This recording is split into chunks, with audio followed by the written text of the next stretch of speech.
İzləyicilər, biologiya sevərlər və müsabiqəsinə hazırlaşan şagirdlərimiz bugün keçirilmiş təbb müsabiqəsi üçün sınaq imtahanının izahı ilə qarşınızdayıq.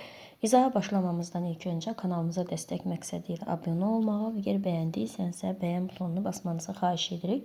Birinci sualımızda nə soruşur? Aşağıdakı şəkilə əsasən X və Y quruluş səviyyələrinə müvafiq olaraq aiddir.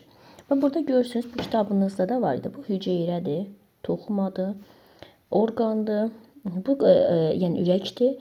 Burada isə gördüyünüz kimi orqan sistemi, qan damar sistemi göstərilib. Bu isə orqanizmdir. Bizdə deyir ki, X-ə və Y-ə. X-ə aid olacaq toxuma, Y-ə də aid olacaq orqanlar sistemi. Bu da olur D variantına uyğun gəlir. Təsvirə əsasən yanlış fikri müəyyən edin. İndi burada A, B, D, F hərfləri ilə işarələnmiş yarpaqlar sadə yarpaqlardır.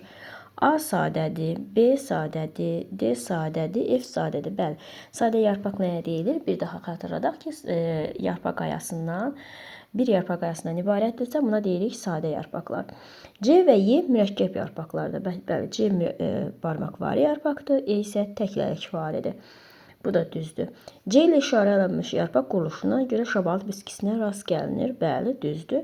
Y ilə işarələnmiş yarpaq quruluşu noxud bitkisində rast gəlinir. Yanlışdır, çünki noxudda cütlələk vardır, burada isə təklələk vardır. Şəkildə arıların eyni növdə olan iki bitkinin çiçəklərində tozlandırmağa əks olunmuşdur. Bura fikir verin. Birdə görürsünüz, bu arı buradan gəlir, bir təzədən qonur eyni dişicik nağıcığına. Bu olur öz-özünə tozlanma. Amma bu görürsünüz, bu buradan gəlir başqa bir çiçəyin tozcuğuna qonmur, sonra gəlir başqa bir çiçəyin dişicik ağıcığına düşür. Buna da olur çarpaz tozlanma. İndi nə edir? Bir ilə göstərilən öz-özünə tozlanma prosesidir. Bəli, düzdür. Biz yanlışı seçəcəyik. Birinci tozlanma daha çox genetik müxtəlifliyinə səbəb olur. Elə yanlış budur. Nəyə görə? Çünki öz-özünə tozlanma genetik müxtəlifliyə səbəb olmur. Çarpaz tozlanma genetik müxtəlifliyə səbəb olur. Sonra naməlum bitki növünün zoğ üzərində 7 boğum arasında 32 yarpaq rast gəlinmişdir. Bu bitkini müəyyən edin. 32 yarpaq rast gəlinirsə, 32-ni böləcəyik neçəyə? 7 dənə buğumda deyir də. 7 buğum arası. 7 buğum arasıdırsa, yadınıza saxlayın ki, bir vahid ondan buğumların sayı bir vahid ondan çoxdur. 7-nin üstünə 1 gəlsək neçə edəcək? 8. 32-ni 8-ə bölsək neçə edəcək? 4. Deməli, bir boğumdan ən az 4 dənə yarpaq çıxıb. Bir boğumdan 4 dənə yarpaq çıxıbsa, buradan söhbət topa düzlüşdür. Topa düzlüşə aid olan bitki isə qarğa gözüdür. Ölçüsü 0,2 mm olan obyekt verilmiş mikroskopda neçə santimetr görünür? İndi cismin həqiqi ölçüsü 0,2 mm-dir. Bizdə isə mikroskopda görünməsi göstərir. Biz ilk olaraq mikroskopun böyütmə dərəcəsini taparıq. 50-ni 30-a vurarıq. Bu neçə edəcək? Bu da bərabər edəcək 1500'ə bərabər etmiş olacaqdır. Böyütmə dərəcəmiz 1500'dür. Şəklin ölçüsü 0,2'dir. Onda böyüdülmüş ölçü nəyə bərabərdir?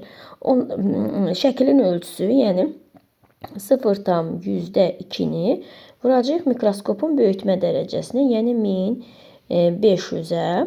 Bu da eləyəcək 30. Ancaq bizdə burada 30 santimetrlə verilməyib. Burada millimetr, 30 millimetr. Biz 30 millimetri santimetrə çevirsək, neçə eləyəcək? 3 santimetr eləyəcək. Bu da D variantına uyğun gəlir. 6-cı sualımızda soruşur ki, uyğunluğu müəyyən edin. Bu spermatozoiddir, bu yumurta hüceyrəsidir. İndi buradan deməli, zigotun əmələ gəlməsində iştirak edir. Zigotun əmələ gəlməsində hər ikisi iştirak edir. Ona görə biri ortaya yazırıq. Erkək orqanizmin qamətidir. Erkək orqanizmin qaməti spermatozoiddir. Dişi orqanizmin qaməti yumurta hüceyrədir. Kiçik ölçülü və hərəkətlidir. Bu spermatozoidə aiddir. Balıqlarda, quşlarda adi gözlə görmək mümkündür. Bu yumurta hüceyrəyə aiddir. Çıxıntıları qıcıqları qəbul edir. Bunlar heç birinə aid deyil, sinir hüceyrəsinə aiddir. Ona görə cavabımız olacaq A variantı. Yanlış cavabı müəyyən edin. Bax, burada hüceyrədir birincidə. İri vakuala malik ola bilər. Hə, bəli, hüceyrə vakuala malik ola bilər. Burada da göstərilib belə iri vakual. Bizə də yanlış cavabı göstərir. B bitkidə 6 qrupdur. B toxumadır. Toxuma da bitkidə 6 dənədir. Bəli. C və D bütün çiçəkli bitkilərdə olur. C yarpaqdır, D kökdür. Elə bu cavab olacaq. Nəyə görə? Yadınızda saxlayın ki, kaktusların çoxunda yarpaq yoxdur. Yəni tikana çevrilib. Ümumiyyətlə, Wolfia adlanan dünyanın ən kiçik çiçəkli bitkisi var ki, onda da kök yoxdur. Sarı sarmaşıq var, onda isə nə kök var, nə yarpaq var. Demək olar ki, yoxdur və onlar parazit həyat tərzi keçirir. Yəni bu siyahını uzatmaq olar, ona görə də C variantını deyirik. Doğru fikri müəyyən edin. Bu kitabımızda var bu şəkil. D, X əsas toxumadır. Xeyr, X əsas toxuma deyil.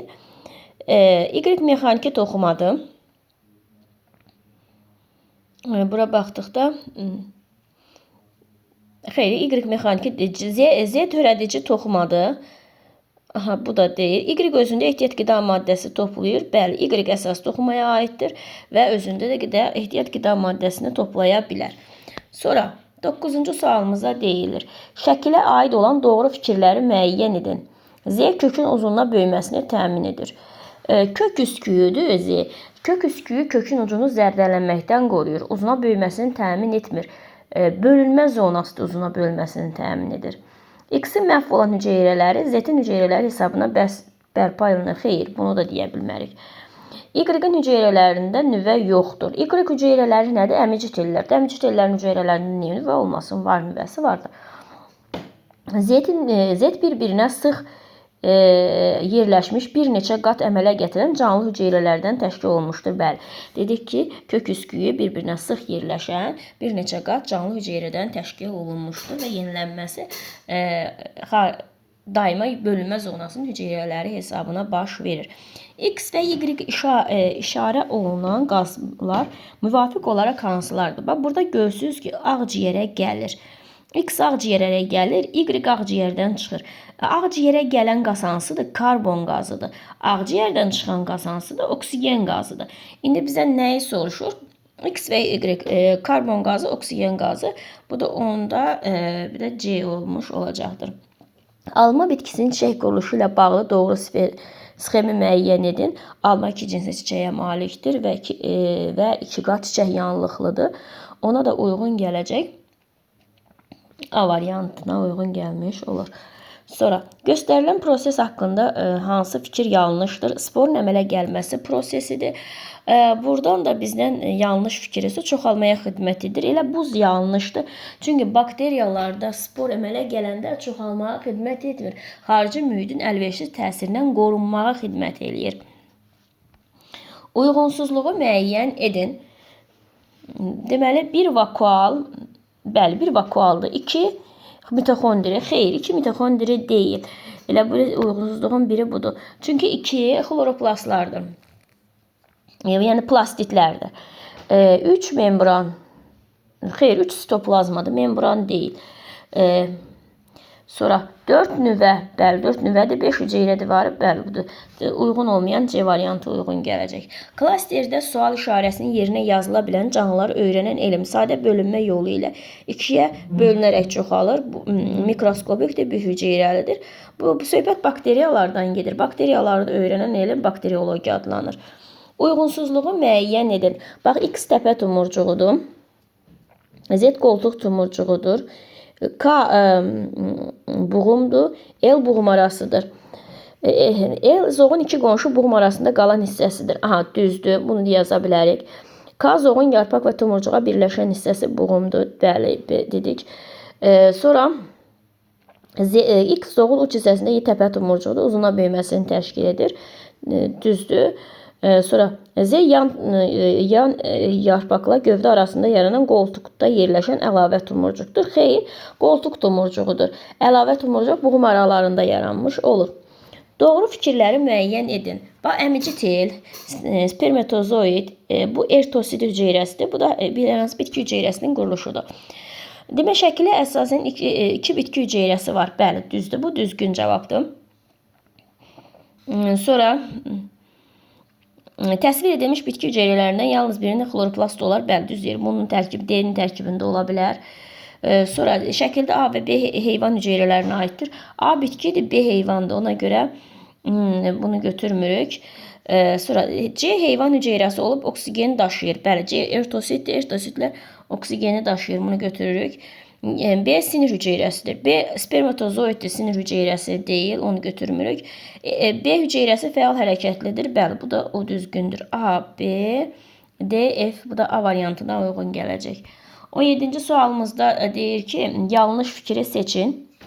Və bu X bir cinsli çiçəkdir, Y iki cinsli çiçəkdir. X eyni bir çiçək üzrə həm mayalanma prosesi, həm də uçuruq əmələ gəlməsi baş verə bilər. Elə yanlış budur. Çünki bir cinsli çiçək üzərində həm mayalanma, həm də tozlanıcıq dənəsinin əmələ gəlməsi prosesi baş vermir.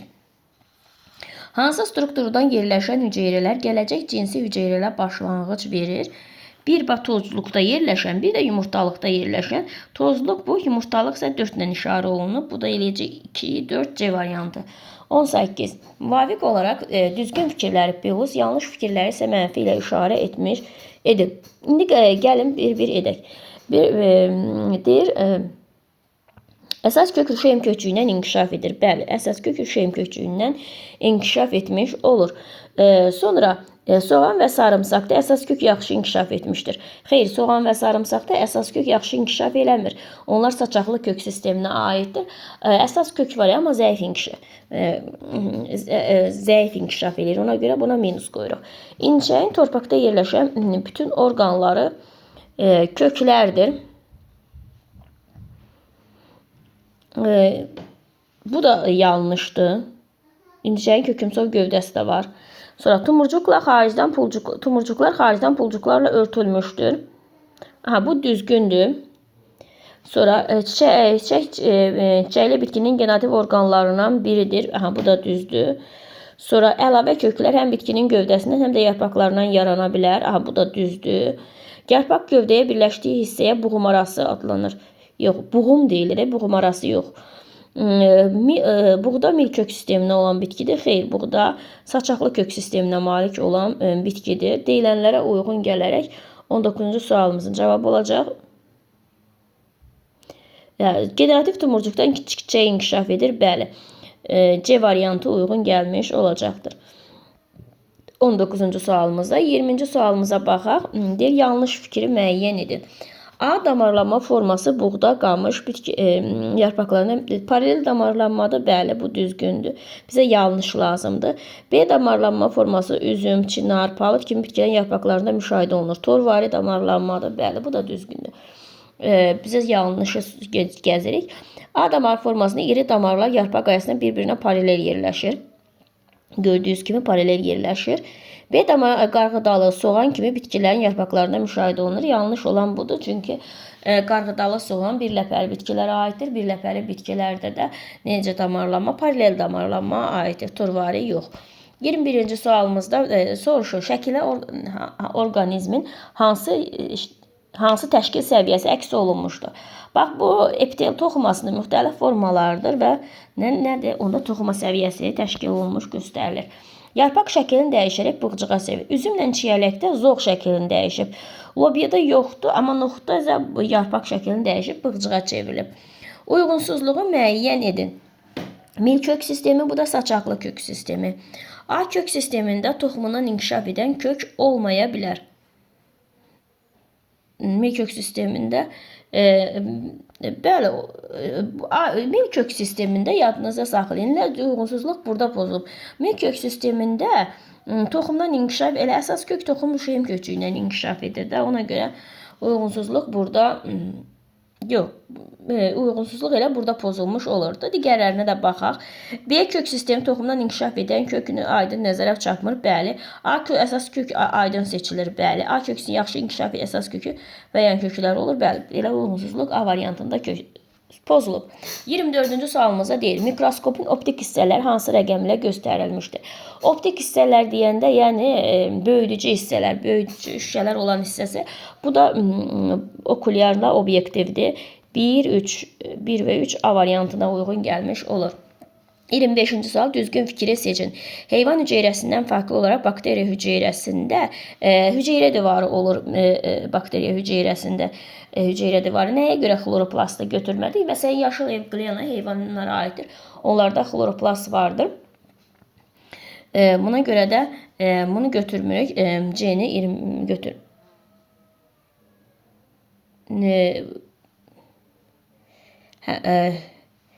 Fərqli bakteriya hüceyrəsində olur. Bəli, hüceyrə divarı, xloroplast, plazmatik membran, ribosom hər ikisində vardır. Bu qədər diqqətinizə görə sağ olun. Bəyənməyi və kanalımıza abunə olmayı unutmayın.